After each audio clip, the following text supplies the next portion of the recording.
तो महंगाई के मुद्दे पर जिस तरह से आज प्रदर्शन भी है और कहीं ना कहीं पेट्रोल के दाम सिरसा से भी खबर आई 100 से ऊपर पहुंच गया है, क्या कहना चाहेंगे इतना जो महंगाई का मुद्दा चल रहा है? देखिए, जो पेट्रोल का और डीजल का भाव बढ़ा है और अंतर्राष्ट्रीय बाजार में, मतलब इंटरनेशनल इम्पैक्ट नहीं, इतना अंतर्राष्ट्रीय बाजार में नहीं बढ़ा है, वहाँ सस्ता हुआ है और पहले से जो, और यहाँ महंगा हो रहा है, तो ये एक कमाई का साधन सरकार ने बना लिया है। ये गलत है क्योंकि इसका बोझ आम आदमी पर और गरीब पर पड़ता है। क्योंकि पेट्रोल और डीजल बढ़ता है तो खाद भी बढ़ता है, किसान पर भी पड़ता है कि खाद की कीमत भी बढ़ती है, कीटनाशक दवाइयों की भी कीमत बढ़ती है, और जो ट्रांसपोर्टेशन पे जो खर्चा पड़ता है उसमें आम आदमी के लिए जो भी वस्तुएं हैं इस्तेमाल करने के लिए, उसके सब के ऊपर महंगाई पड़ती है। जब भी महंगाई बढ़ती है, जब भी महंगाई जो है इस बेकाबू होती जा रही है, और आज सबसे ज़्यादा मार गरीब आदमी और मध्यवर्गीय और आम आदमी के ऊपर महंगाई की मार पड़ रही है। हरियाणा में बेरोजगारी का जो मुद्दा है, हरियाणा में बेरोजगारी का मुद्दा है, कुछ कंपनियों को लेकर इश्यूज चल रहे हैं, मारुति को लेकर भी सवाल उठ रहे हैं, और 75% एक आरक्षण का कानून भी आ गया, लेकिन इम्प्लीमेंटेशन और जो कंपनीज का हाल है, बेरोजगारी का हाल है हरियाणा में। देखिए, बेरोजगारी आज हरियाणा में, पूरे देश में बेरोजगारी हरियाणा नंबर 1 पे है। जो प्रदेश प्रति व्यक्ति आय, प्रति व्यक्ति निवेश में 2014 में हम नंबर 1 पर छोड़ के गए थे, आज बेरोजगारी में हरियाणा प्रदेश जो है नंबर 1 में हुआ है, इसमें कोई दो राय नहीं है। और ये मैं नहीं कह रहा हूँ, आप देखिए अखबार की खबरें देखो, unemployment rate in Haryana highest in the country, report ऐसी है कि ये देखिए 88 जॉब, ये हरियाणा सीज गैंग रेप, ये तो क्राइम की देखो। और आपका मैं दिखाऊँ आपको हरियाणा का तो इकोनॉमिक सर्वे जो है, बेरोजगारी कहाँ बढ़ रही है, इकोनॉमिक सर्वे जो 2020-21 का है, उसमें देखिए total 8,81,669 job seeker on 31/12/2020 have been registered in department postal, इतने, और नौकरी कितने को मिली, 2,816 person have been placed against notified vacancies 100। तो कहाँ बेरोजगारी कहाँ रुकेगी? बेरोजगारी तो बहुत बड़ी है, क्योंकि जो जिस प्रकार से आप कह रहे हो, प्रति व्यक्ति जो निवेश में था, आज अकेले फरीदाबाद से बहुत सारे फैक्ट्रियाँ पलायन कर गई, लाखों जो हैं अकेले फरीदाबाद में बेरोजगार हो गई। इसी तरह गुड़गांव में भी, और जो नए हमने IMT बनाए थे उसमें कोई वो नहीं आया, इन्वेस्टमेंट नहीं आया।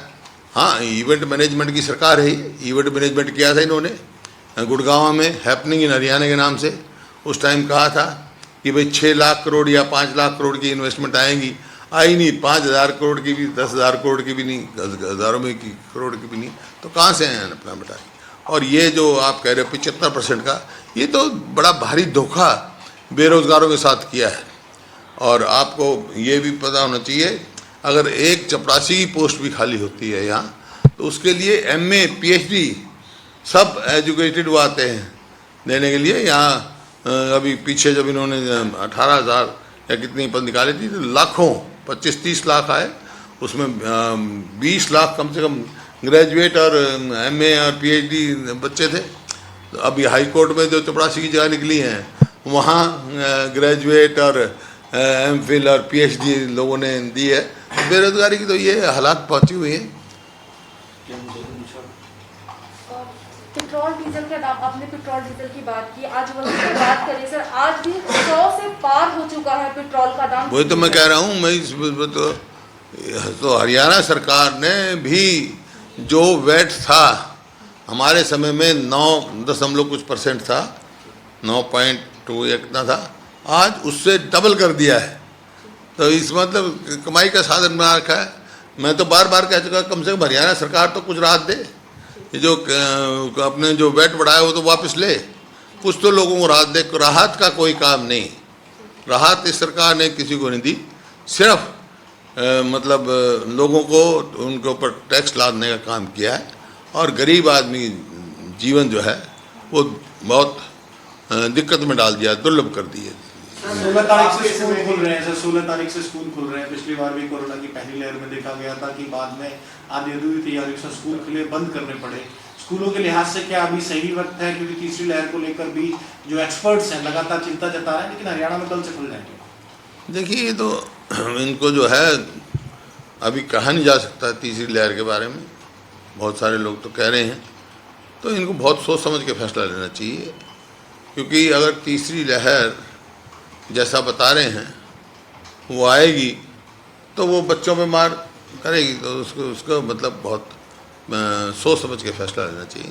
सर, आपके समय में कुछ बड़े प्रोजेक्ट होते थे, जैसे सोनीपत में रेलवे फैक्ट्री बननी थी, महम का एयरपोर्ट था, ऐसे कुछ प्रोजेक्ट जो कोई अभी तक बना नहीं, कोई शुरू नहीं हुआ, वजह क्या मानते हैं इतने बड़े बड़े प्रोजेक्ट? महम का तो बिल्कुल मना ही कर दिया सरकार ने, प्रोजेक्ट नहीं, वो तो मतलब जो है जैसे महम से आगे उसमें 3-4 डिस्ट्रिक्टों के बीच में जो है चांग से इधर जो है तो ज़मीन भी आइडेंटिफाई हो गई थी, सर्वे हो गया था, एयरफोर्स से क्लियरेंस भी आ गई, सब पूरा क्लियरेंस था, एयरपोर्ट के लिए तैयारियां थी। लेकिन सरकार बदल गई तो जो एयरपोर्ट यहाँ बनना था वो और कहीं बन गया।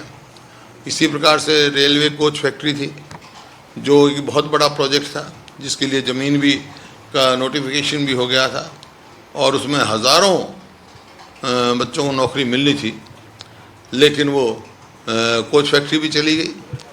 और इस प्रकार से जो ऑलरेडी फैक्ट्रियां लगी हुई थी वो भी पलायन कर रही हैं। तो क्योंकि जिस प्रकार से हरियाणा में एक माहौल बनना चाहिए इन्वेस्टमेंट का, वो माहौल नहीं बना पाई है सरकार, वो नहीं रख सकी। अब आईएमटी जो है, जहाँ रोहतक का आईएमटी था वो वहीं का है, खरखौदा में है, वहाँ का नहीं। पहले बयान आता रहता है कि वाडा ग्रुप आ रहा है, इतने करोड़ों की इन्वेस्टमेंट खरखौदा में लगाएंगे, लेकिन कोई वाडा ग्रुप वहाँ नहीं आया, चाइना से कोई इन्वेस्टमेंट नहीं आई जैसे मैंने कहा। और उसमें प्रति व्यक्ति निवेश में जो हरियाणा नंबर 1 था आज पिछड़ गया, कहीं कौन से नंबर पे है पता नहीं, पायदान उसका बहुत गिर चुका है। जैसे काम खास तौर पे जो जापानी इन्वेस्टमेंट थी, जापान की जितने देश की इन्वेस्टमेंट थी, तो उसका 70 से 80% अकेले हरियाणा में था। वाई के हो, कितनी है, कितनी लेके आए हम सैमसंग लेके आए, बहुत सारी कंपनी जापान की और कोरिया की यहाँ आई, और जापान की इन्वेस्टमेंट की 70% इन्वेस्टमेंट हरियाणा में थी। आज वो स्थिति नहीं रही। आज जो है निवेश तो दूर, जो ऑलरेडी लगी हुई हैं वो भी पलायन कर रही है। हरियाणा के कुछ एमएलएज जनरल सेक्रेटरी से भी मिले, कुछ तरीके के विवाद चल रहे थे कि पार्टी में कहीं ना कहीं कुछ क्लैशेस हैं, तो उस पर आप क्या कहेंगे? नहीं, कोई विवाद नहीं है पार्टी में। बाकी हरियाणा के विधायक मिलेंगे, सबको अपना अधिकार है, अलग अलग सब मिलेंगे अपनी बात कहने का जी। सब अपनी बात कहते हैं, जो पार्टी में जो महसूस करते हैं, जो बात कहते हैं जी।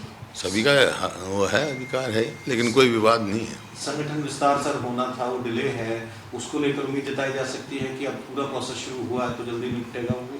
पता नहीं कौन सा प्रोसेस शुरू हुआ है, और संगठन तो बनना ही चाहिए।